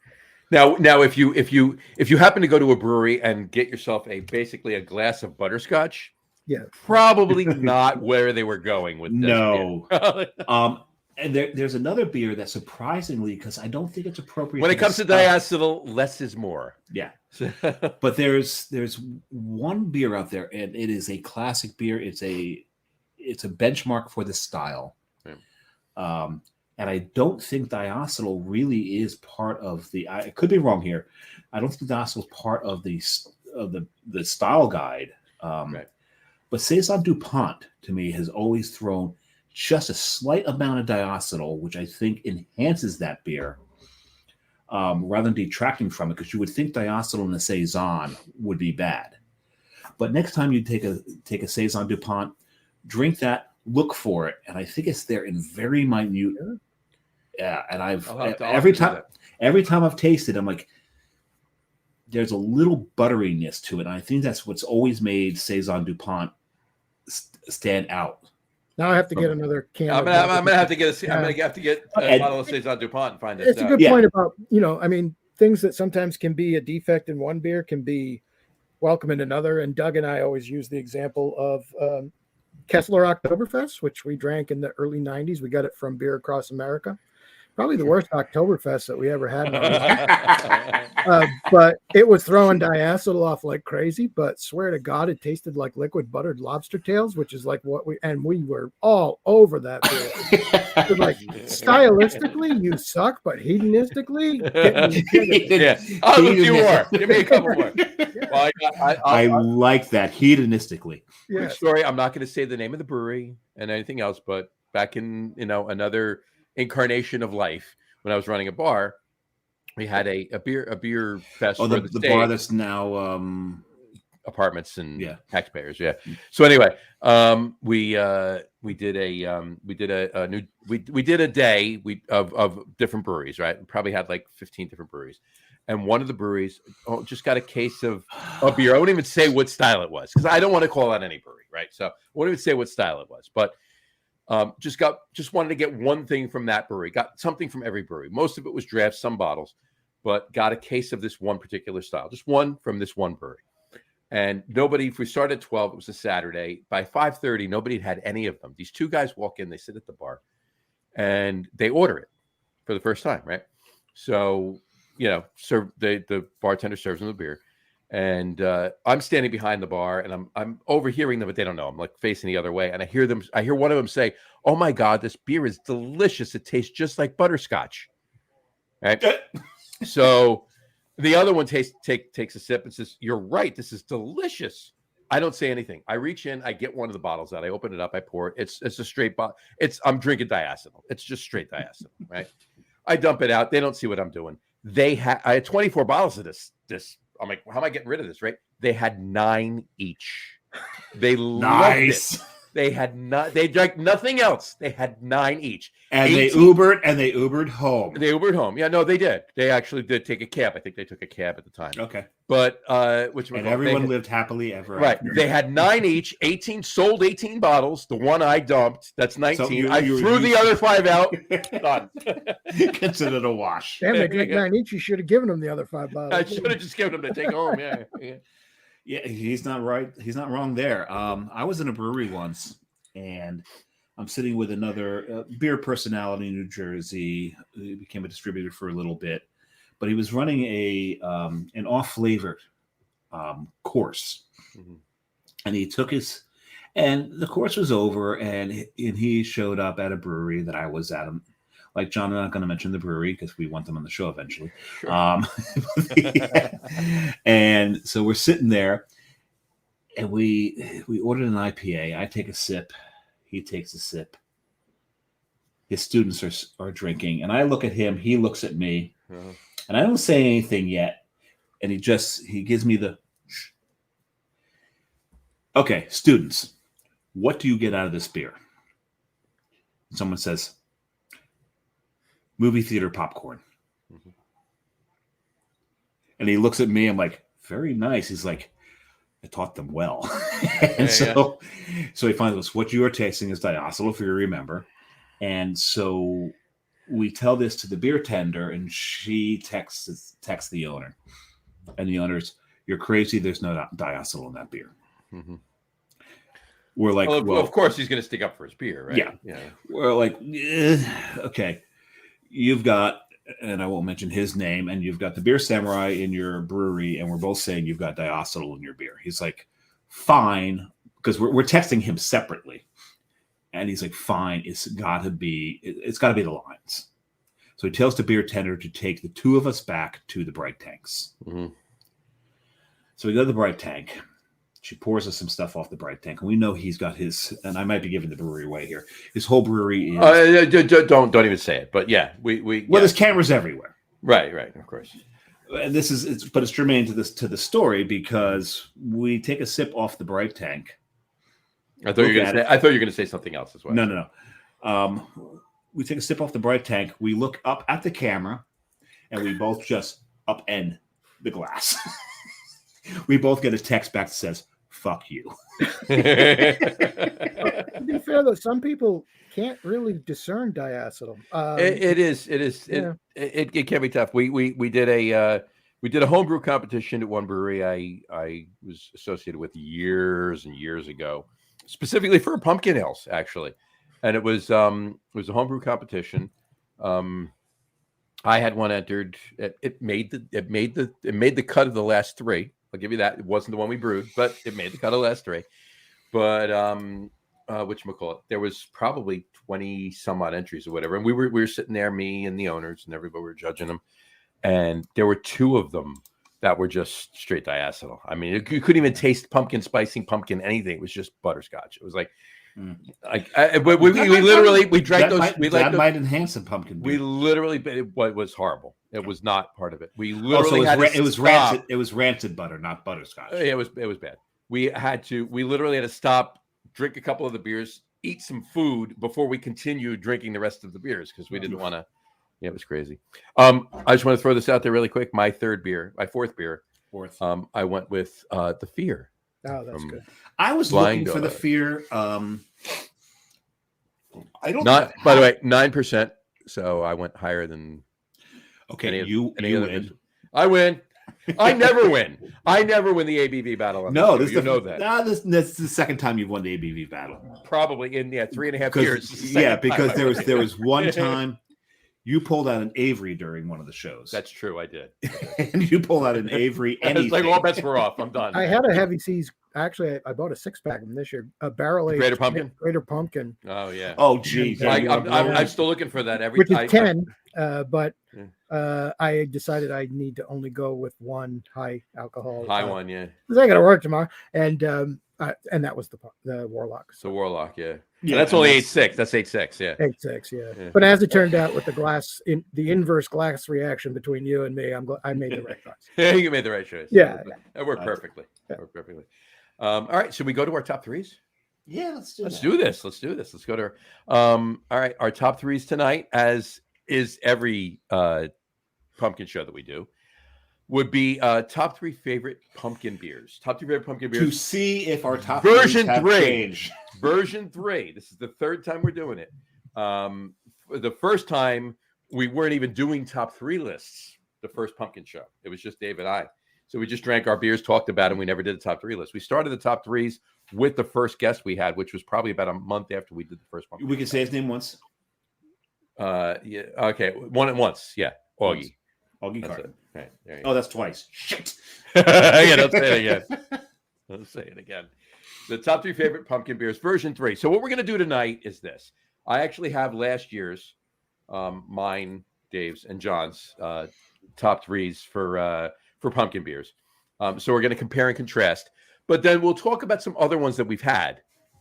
Maybe they can filter in or whatever. We'll see if anything's changed, and then we'll go from there. So, John, I only drink pumpkin beers in this show, John. I know you do.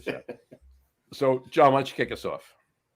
So it's always fluctuating, but as it stands right now, my list is number 3, the Schlafly that I just had. I think it's a great beer. It's loaded with pumpkin spice, and it has that buttery crest note to it. It does. That I really love in this style. Number 2 is a beer that I also have, but didn't have tonight. But again, for the same reason, because I didn't want to drink too many of a high alcohol content. But it's the Lexington Alltech Kentucky Pumpkin Ale, and that's really a great beer.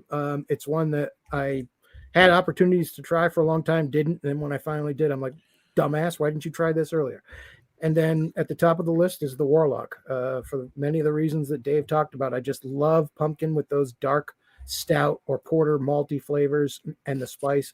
I think they really, really work well together. Very nice. All right, we'll come back to you. We'll just do our top 3s and see where we're at as far as comparing and contrasting. And then we'll talk about some other new ones that we might have had that can filter in. And I'll let you know how that compares to your last year's top 3 as well when we do that. Dave, let's jump to you and see where you stand. My number 3 is that the Weyerbacher Imperial Pumpkin. Okay. First one I ever had. It's one of those that uses pumpkin in the beer. To actually use pumpkin in the beer as one of the soluble sugars and get yourself up to 8%, I find that impressive, first of all. So I think there's just a really strong supporting malt bill behind it to get yourself up there. But I just love the fact that they don't overspice the hell out of the thing. Right. Number 2 is really just a masterclass of restraint with spicing. And that is John's number 3. That is Schlafly. Schlafly, as far as the pumpkin pie ales out there, they're the class. They're the tops. No one does it as well as they do. I think the way they can restrain the spicing so that it really just enhances the beer rather than taking over the beer. Sure. And still it's got a nice light body to it. It's such a drinkable beer. Schlafly is so good. It's really good. It's one of the classics. It's one of the kings, and I do like it.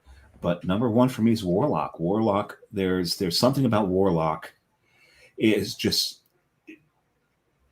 unless I'm mistaken, Southern Tier is the first one who figured out. Let's take our pumpkin ale. Let's blend it with one of our stouts and see what happens. And it's magic. It's aptly named Warlock. Mm-hmm. There's something behind this beer. I'm drinking a year-old Warlock, and what the stout malts and the kind of that bitterness from those malts have done with the spices of. Did you say schmaltz? Malts. Did they do a pumpkin ale? I don't think so. I don't think they did one. And what they've done if they did, it was a sour pumpkin ale. Yeah, it would be a weird. But with all that, not that they make sour, but they make sour beers. Not that Anyway, but even with that buttery crust, when everything starts to gets amalgamated, I might be crazy here, but it's almost throwing a little toasted coconut once everything gets together there. To hear you talk about a pumpkin beer in such endearing terms is just a value statement on how good that beer is. I really yes, this beer. I will say of every pumpkin ale I've ever had, there's only one I truly love. Is that one right? And this is it. This is a beer I would drink for a beer. There you go. That and the fact that it's also my number one is validation of you. I think it's the greatest pumpkin beer brewed. There you go. I'll give you we'll move on from there in a minute, but I'll give you my top three. In number three, Schlafly. Schlafly is my number three. Always has been, always will be. My top three. It's one of the top three beers. As far as I'm concerned, it's one of the top three pumpkins that's made. Period. My number two, I had tonight. Stevens Point Whole Hog Pumpkin. It's so well done, and like you heard, Dave has not had it yet. John had it for the first time this year. You heard what he had to say about it. It's really, really, really well done. Edges out Schlafly. These three edge out each other by the slimmest margins for me. But Whole Hog is amazing, and it's my number two. My number one, Weyerbacher Imperial Pumpkin. It's so I mean, I'm sure that there's probably a little bit of nostalgia making that my number one, but it's still in my top three regardless. So those three are in my top three, and you can really interchange them in any order, really. But there's still the top three, no matter what. At this moment in time, still my top three. I'm going to go back to last year's really quick. And I wrote down, before I went back and looked at the notes from last year, I wrote down what my top three were. All right, so I didn't cheat by any means. My top three are exactly my top three from last year. Nothing has changed. All right, going to Dave. You had Weyerbacher at your number three this year. Mm-hmm. It was two last year, right? It was two last year. Yeah, I think my 2 and 3 swapped. Your Schlafly's number two this year. Your Schlafly's number two this year. It was number three last year. And Warlock was your number one both years. John, last year, Schlafly was your number three. Warlock was your number one. You replaced your number two. Completely different. This year was Lexington All-Tech Kentucky Pumpkin Ale. Last year was Heavy Seas Greater Pumpkin. Yeah. And they are interchangeable. They're very good. Dave, in my defense, not many people know this, but being an ancestor of William Bradford, first thing he did, a lot of people don't know this, but first thing he did when they landed on Plymouth Rock was to drink a Southern Tier Warlock. So everybody knows, There you go. And it cast a spell on him. So. And they were in any history book. It's just in the family annals. No, I mean they were brewing in Lakewood, and they got the beer over to Massachusetts. That's right. By the time they landed, that's damn good distribution, Rock. right there. That's great distro in the 1600s. It's distro. It's it was delivered in a DeLorean. So by some guy named Marty. But yeah, you know what? Doc Brown actually had a lot. Doc Brown did it right there, exactly. Yeah. The flux capacitor is still out of stock at O'Reilly's. Yeah, you think the banana peel makes that thing go? You pour a little Warlock in it, and that thing's it was that can of Miller High Life you poured. Yeah, yeah. But have you seen that, John? O'Reilly's Auto Parts actually has a part number for a flux capacitor. Oh, really? No. If you go to O'Reilly's website, go to the search, put in flux capacitor, you'll pull up an image of it. It has been out of stock ever since they created a number for it, but I think it's genius marketing because it brings people to their website. Sure. Amazing. I'm going to throw this out there. honorable mentions from last year. I'll give you mine. My honorable mentions. I'm interested in mine because I think I know what it was. All right, I'll give you mine. My number one honorable mention. It's probably my number 4. If we did a top 4, would be Avery Pumpkin. Which not the Rumpkin, the Pumpkin, the Kentucky barrel aged pumpkin, not the rum barrel aged. The rum barrel aged is up there too, but the pumpkin, the regular. I mean, and Avery Pumpkin is what 13-14% anyway. I mean, it's up there to begin with. It's not 87. Well, I mean 601, right? It's close. Oh, once you get up that high, it doesn't really matter, right? For those in the know, yeah, I just did math. Stop. No math. No, because you said 13, I said 87. My brain did that. It was 13 and 87 equals 100, right? Exactly. Yeah. Yes. See what you did. All right. And then I got a couple of I threw a couple of honorable mentions for New Jersey pumpkins in there. River Horse Hippo Lantern.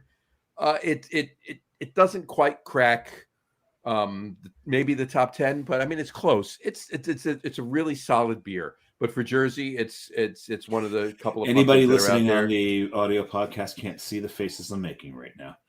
No. The Hippo Lantern Pumpkin is a decent beer.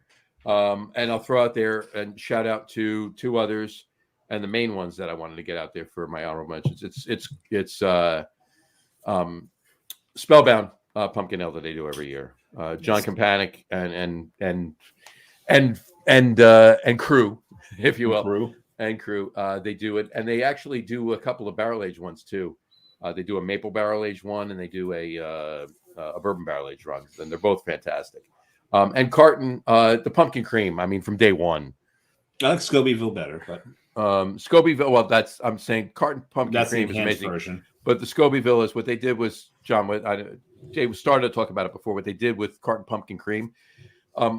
I won't say his first name, but Mr. Carton. But pumpkin cream was.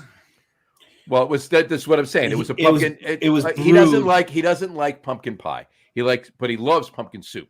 So he made a 12% cream ale, imperial cream ale, and he added pink peppercorns, orange oil, ginger, and pumpkin meat. Right. So he made a pumpkin soup beer. Right.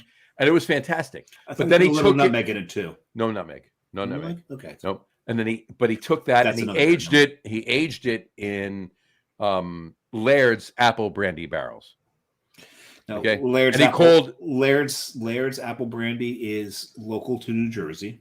Yep. As a matter of fact, the Laird's orchard sits on the Monmouth battlefield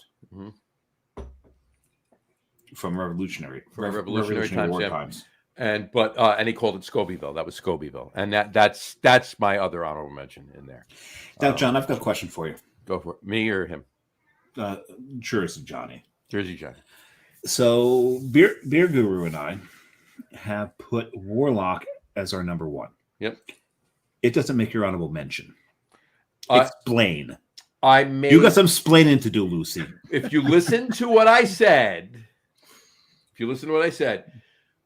Avery Pumpkin would have been my number 4. That's why it was an honorable mention. And then I mentioned some New Jerseys that I like. Yeah. That's Warlock, you said. Warlock would be my number 5.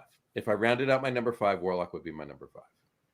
With Avery Pumpkin being Pumpkin, KY Pumpkin being my number 4. KY Pumpkin? That's something different entirely. PUMPKYN Pumpkin. Because I guarantee you there's probably Pumpkin Spice KY. It probably is. So, you couldn't have phrased that any worse or better. Better. Oh, it's totally better, right? If the beer whisperer were here, he would know about it. He would know. Yeah, he would know. He would know. Tom, next time he's on the show, we'll have Pumpkin We'll Spice KY. Tom, if you're out there, if you're listening with Doug right now, please comment in and let us know if you do know about it. All right, Dave, what do you think your honorable mention was from last year? I really think it was the Human Robot Pumpkin Pineapple Smash. That would be no. It wasn't. Nope. What was it? Carton Rav. Which makes a lot of sense, considering I've only mentioned it during this show. You talked about it before. Yeah, Carton Rav. That's the one. That's the pumpkin ravioli, and it's not just pumpkin and ravioli. It's a very specific Italian dish, which has got pumpkin ravioli, beurre blanc, and shaved anisette toast over the top of it. And it has every single one of those flavors in that beer, and it really didn't get a very good reception because no one knew what the hell he was doing. Oh, but you're right. Yeah. once you understand that the owner of Carton Brewing, who shall go nameless for the rest of the show, was a food blogger for the longest time before he became a brewer. We didn't say him. You didn't have to throw him up. Throw up. Oh, yeah. I didn't throw him up. But he was a food blogger. He's a massive foodie, and to understand this was modeled after an amazing dish. A lot of people didn't get that, so it didn't have a really great reception. But I really think it was a genius beer. It was very, very good. I like pumpkin cream better, but this was a different beer. This was modeled after, like Dave said, this was modeled after the dish. The I forget what that's called. So. There's a name to that dish. I'll look it up while you keep going. John, do you want to take a guess at what your honorable mentions were last year? You had three honorable mentions last year. Alltech Lansing that I moved. Alltech was not on there. Oh, that's interesting. Rosemary's Baby. Nope. From Two Roads. Mm-mm. Then I am totally lost. Sam Adams Fat Jack. Oh, the original. Yes, not that was a good. That was a good. The original one. Yes, the original one. Yep. Buffalo Bills. Yep, that makes sense. And Pumpkin, just regular pumpkin. Yeah, that makes sense. Yeah. So there you go. Those were your top threes. Tortelli di zucca. Yes, that's the dish. Yeah. Very good. All right, John, we'll start with you. Any new beers that you've had? Obviously, pumpkin beers. Whole Hog and Caramel Pumpkin come to mind. But anything you want to throw up there? Those any other? You just said throw up again. Stop saying throw up. Yeah, up there. I've been focused on Oktoberfest a lot, but I've been drinking the pumpkin beers. Those are the only two new ones that I can think of. I've been lucky enough to find a lot of, Smutty Nose is an old friend that I'm glad that I was reacquainted with this year. Yeah, it really is. I got to find some of that before it's gone. I do. So happy to see that. Samurai, any new stuff? Pumpkin wise, other than the two I drank on the show today, no. But like John Staradumsky, to be specific. There's been some Oktoberfest out there. Ghost Hawk put out an Oktoberfest, but I think they did that last year. That was very good. But they did a Dortmunder this year, nice. and I always thought that Dortmunder Gold from Great Lakes was the best Dortmunder done in this country. That's very good. I think it's been exceeded. I haven't had it. Oh, Chris brewed a Dortmunder that's better than Great Lakes Dortmunder. Are you surprised? No, I worked for Chris for years. And I'm not surprised. They know their Germans. They know their German styles there. And this Dortmunder was fantastic. I may have a can left of it, but to pry it out of Carrie's hands, you're not getting it. Not getting it. I'll stop by and find it. We may be going to we're probably going to Germany in April, and we're going to do Berlin and Munich. She goes, "Can we do a side trip to Dortmund after drinking that beer?" I'm like, that's on the east side of Germany. Yeah, you're not getting over. We're not getting over to Dortmund. Sorry, sweetie, we're not doing that. But off the Oktoberfest, it's funny because when I was looking for a fourth pumpkin to drink on the show, I went down to the liquor store that's just like right down there. And they were the ones looking for the Cerveza Calabaza. And they didn't have any, so I went someplace else and got one. But when we were doing our Oktoberfest show, I went down there, and they surprised me because I came back with a Toppling Goliath Special Edition Oktoberfest. You did. You had it on the show. I had it on the show, and you can remember how much I enjoyed that beer. And that was my favorite beer on that show, and it came from a very unlikely source. I'm surprised at what they actually do carry there. And every now and then it surprised me with something good. And that was definitely one that really, really shocked me. But it shocked me that they had it, not that the beer was good. It's Toppling Goliath, for Christ's sake. They know what they're doing. Oddly enough, I got a can of that from halftime. And I was a little less impressed than you were with it, but it was a solid beer for Oktoberfest. I really like Toppling Goliath. They're a great brewery. They brew so many things. So many good things. What I think the reason I like it so much is it wasn't a full Oktoberfest. I think it was like, and maybe this was your issue with it. It was halfway between an Oktoberfest and a fest beer. Yeah, I kind of thought that too. It was a little right. It wasn't quite a Märzen. It wasn't quite a fest beer. Yes. So it was light for a Märzen, and they're advertising it as a Märzen. So you're right, as a Märzen. It was a little lacking, but for me to ride the line between the two of them, a very, very drinkable Märzen is the way I would call it. And I really enjoyed it. I enjoyed the fact that it was full flavored like a Märzen, but bodied more like a fest beer. Right. Yeah, my preference is for Oktoberfest is towards decocted Märzens. If you have that done, then all over it. But anything decocted, yeah, I'm all about, right? But so we haven't talked about O'Fallon tonight for pumpkin beers. They make a slew they do. They're not maybe not as many as Elysian, but yeah, they do. Yeah, they make a pumpkin Oktoberfest, which is kind of like the best of both worlds too for this time of year, right? So, and that's pretty good. So it's and I actually had one on the show a couple weeks ago because we Ross Brewing from New Jersey. They do a Märzen, but they also do a pumpkin Märzen. So they call it Jacktoberfest. Oh, that's cool. What they do. So it's basically the same thing. But yeah, O'Fallon makes a slew of pumpkins. Not as many as Elysian, but they do make a ton. Nobody. I think anybody. I think you could pick about 4 or 5 breweries, put them together, that make the most, and they're not going to do as many as Elysian. No, Elysian has like a whole festival over it where they have like 50 million beers and people jump out of. Actually, back in the day, 2 years in a row, I did a pumpkin tap takeover for Elysian, where I had 18 taps of Elysian. That's not a flight; that's an aircraft carrier. It was right, and I literally had a fraction of the amount of pumpkins that I could have gotten from Elysian. Wow, jeez, yeah, it's true. And that's actually a term, aircraft carrier. I think that term may have been birthed at Cloverleaf. It might have been. I think it was Cloverleaf that birthed the term aircraft carrier rather than flight. Ole Rose may have had something to do with that. Probably. I may have been sitting across the table from him when that happened. Yeah, and it was Ole's good for that. Yeah, and it was the pumpkin. It was all the pumpkin beer tap takeover. Yep. On that note, on the note we were talking about, the only one I want to throw in there and add. That I had new this year, because basically, as far as pumpkins go, it's the only one that I had that was new this year. Would be Founders released a beer called Headless Gourdsman. Oh, I looked for this. Been looking for that. Headless Gourdsman. Yeah, it's a higher ABV. I think it's like 13 or 14%.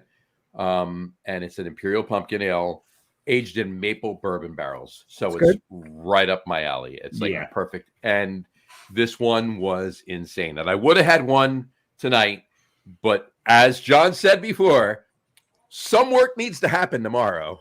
So I wasn't going to have that tonight. But isn't the caramel pumpkin is new this year, right? So that's the caramel pumpkin is right. I had that. I had it tonight. Other than beers that I spoke of already tonight, would be the Headless. I was trying to do another reverse plating there, and it just didn't work. Cracked and burned.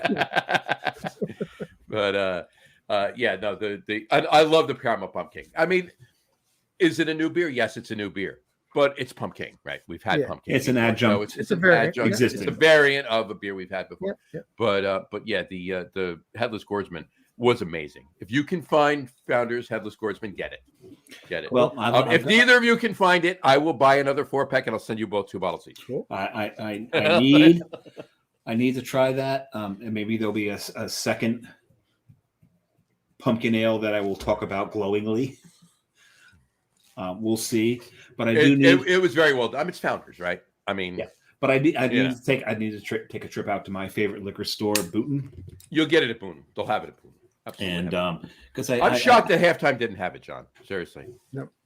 I really am shocked. Nope. And I was looking. Unless they had it, you just missed it. You know, I mean, I think Chuck and Doug were looking for it, and they couldn't find it either. So I think Doug originally posted a picture of it. If Doug can't find it, then it's unfindable. It's unfindable. Yeah. I consider myself lucky. I will be near the Wegmans in Ocean, New Jersey tomorrow. If there's any left, I'll buy a couple of 4-packs and we'll get some. We'll distribute this out. We'll make it Alrighty. happen. Cool. All right. Any closing remarks for tonight's this year's pumpkin show? Next year's pumpkin show. You're good for a year, right? Next year's pumpkin show, I may or may not be having a brand new pumpkin ale from a different brewery that I've never had a pumpkin ale from before. What's your hat say? I'm not sure. I want to say thank you for being flexible with the schedule. Thanks for having me on. Next week, time I'll be in Helen wearing lederhosen and drinking tons of German beer. You know, I want pictures. We need pictures. I got pictures from last year. Yeah. It's going to be interesting because you've got this uncanny resemblance to Mr. Whipple. So Mr. Whipple in lederhosen. I am going to run around Helen next week screaming, "Please don't squeeze the Charmin." Don't squeeze the Charmin. There we go. You got it. Love it. That's great. So we need video of that. Okay. Yeah, that one we'll put that right up on the website and the Facebook and page and everywhere else. All right, that works for me.